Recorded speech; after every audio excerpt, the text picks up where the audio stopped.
In this week's episode, we're talking about a whole load of cameras, updates on the Note 7 situation, and a whole load of news from Google.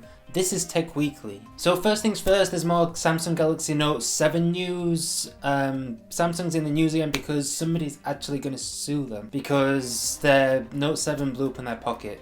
Really, I mean, it's just stupid at this point. Just return your Note 7, you stupid. The next piece of news is big for all of you people that like listening to music on YouTube. Chrome's actually going to be allowing for background music listening in Android. So basically you're going to be able to go onto YouTube, you're going to be able to minimize that screen, and then when you come out of the app you're going to be able to swipe down from the top to get to Notification Center and start the playback from there again, which is pretty good. Some iPhone 7s have apparently been making a hissing sound that sounds a bit like this.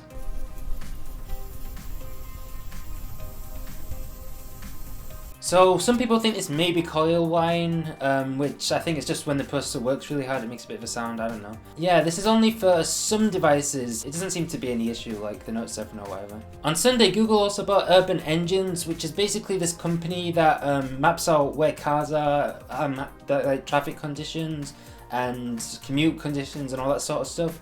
So obviously Google wants to integrate some of their features into Google Maps. So this is a purchase that made a lot of sense for them. Terabit fiber optic speeds were also shown in real conditions, so they've done this quite a few times in conditions that aren't really that applicable to real life, but yeah, they've actually done it in real conditions, so there may be super fast internet coming in the future. Although, when I say the future, it's not going to be coming anytime soon. On Monday, there was a lot of camera news. It was just basically cameras all day. So GoPro announced their Hero 5 Black and Session editions, as well as the GoPro Karma, which is this drone that looks so good. Which I'd actually want to get now instead of the Phantom 4, to be honest. It basically, you can fold it up and you attach the GoPro into it with a stabilizer, and you can like take the stabilizer out and stuff. It's just really good. And like just put the GoPro in it and like just use the stabilizer and stuff. But anyway, there's a video for that down in the description if you want to see more about it. Panasonic announced new Lumix cameras that have 4K recording, a more rugged body, as well as splash and dust resistance, and a few other things. And Nikon also announced pretty similar cameras, the rugged, the 4K and all that good stuff. Fujifilm decided to announce a camera that can take pictures in 51.4 megapixels, and it's also mirrorless. So Twitter also announced that usernames, polls, media and stuff like that aren't going to count towards the 140 character limit, so that rolled out on Monday too. Google also announced their Trips app, which helps with reservations, getting around, and it works offline and stuff like that. And Samsung kicked off their Note 7 exchange program in the UK, so UK people are going to be able to easily exchange Note 7s, which you should be doing, just do it. And going on to Tuesday, but staying on the topic of Note 7s, rumours are saying that new Note 7s to new owners aren't going to be going out to October the 21st, and this is obviously because they want to bring out a lot of stock for existing owners who are replacing their phones. Facebook also bought a company called Nascent Objects who want to make modular devices that are pretty easy to manufacture by just normal consumers. They've got a whole platform and stuff like that. I'll have a link to their video down in the description. And again with Samsung news, there's a way to identify which Note 7s are safe and won't explode basically. The battery indicators will go green, so if you get a new Note 7, be sure to look out for green battery indicator. It'll be in places like the status bar, the power menu and stuff like that, so be sure to look out for that. Google also started teasing an event that's going to be on October the 4th, which is supposed to bring the Pixel phones. It's supposed to bring their new router, which I'm going to talk about later. And there should be a new Chromecast there too. And Xiaomi is also going to be having an event, but this is going to be on September the 27th. And here they should be announcing the Mi 5S. And SanDisk released an SD card which may even have more memory than your computer has. It has 1 terabyte of memory, which I don't see why you'd want an SD card that big, but if you do, I guess for like 4K or 8K or something like that, then go ahead and get it. Microsoft also revealed a new Nokia phone, because remember they're the parent company of Nokia now, but it's not a phone to get excited about or anything. It's a really low end phone that comes in at £37. It's basically like one of those kind of brick phones, and it's mainly geared towards the Indian market. Google is moving away from the Now branding, and now they're just going to be calling things just by a certain name really. So the Now cards are going to be called the Feed, and Now on Tap is going to be called Screen Search, which makes a lot more sense because it kind of describes what it's doing a bit better.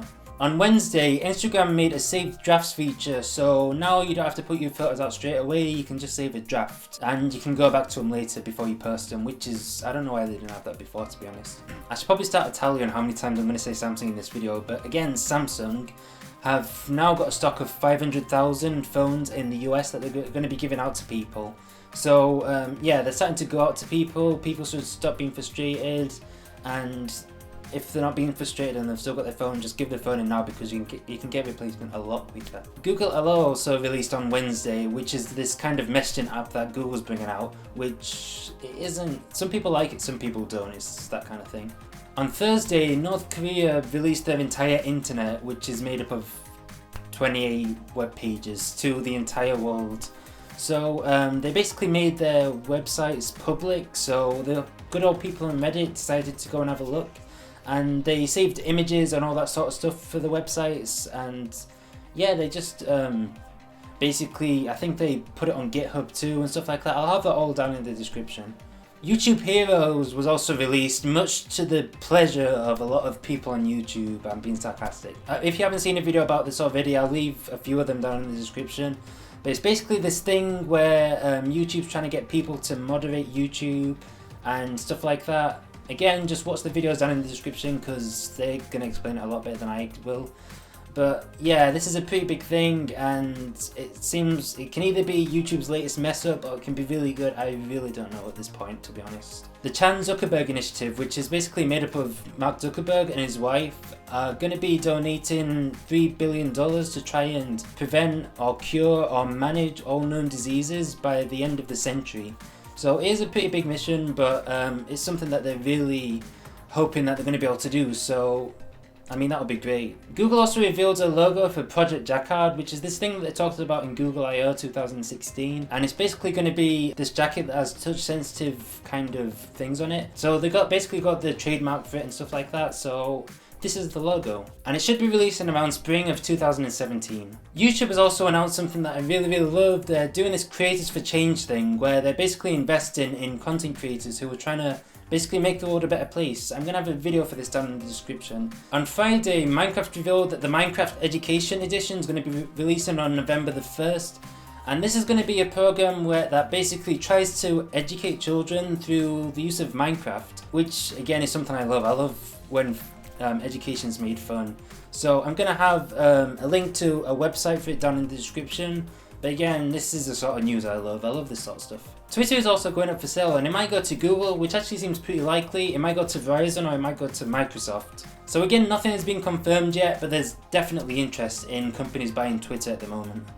Replacement Note 7s, which are actually the replacements that they got, not the actual faulty ones, causing issues in South Korea, where apparently they're not charging, they're basically discharging more than they're taking in, and they're just having a whole load of battery issues. I don't even know why this is still a thing. Like, Samsung, just check your stuff before you give them out. This isn't all the phones though, it's just an unknown quantity so far, but yeah, I guess they'll have to replace the replacements now. We got some indication on what the Google Home as well as the Chromecast costs are going to be when Google unveils the two devices in their Google event on October the 4th.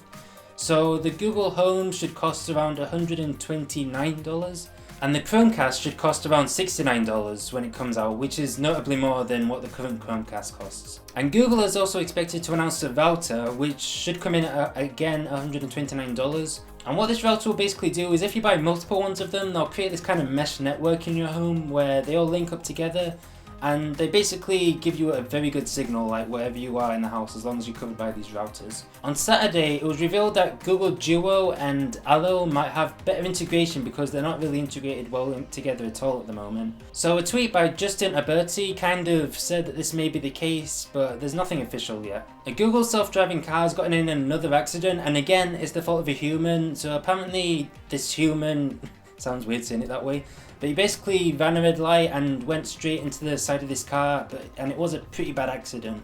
And for the most stupid piece of news this week, which, I mean, why are they doing this? There's going to be Snapchat glasses. So these Snapchat spectacles, I think as they're called, are going to be going for around $130, and they're going to be in limited quantities. But basically, they're going to be these glasses with like cameras in them, and you're going to be able to take videos on them and throw them up to Snapchat. I don't know if you can throw them up to any other services, but I mean, it's Snapchat that are making the glasses, so it seems that it's just Snapchat, I guess. But yeah, like why would you buy that? But anyway, that's it for this week's news. If I missed anything, be sure to tell me down in the comments or on Twitter. And yeah, I hope you all enjoyed this video. I hope you all have a great day, and I'll see you on the next video. Bye.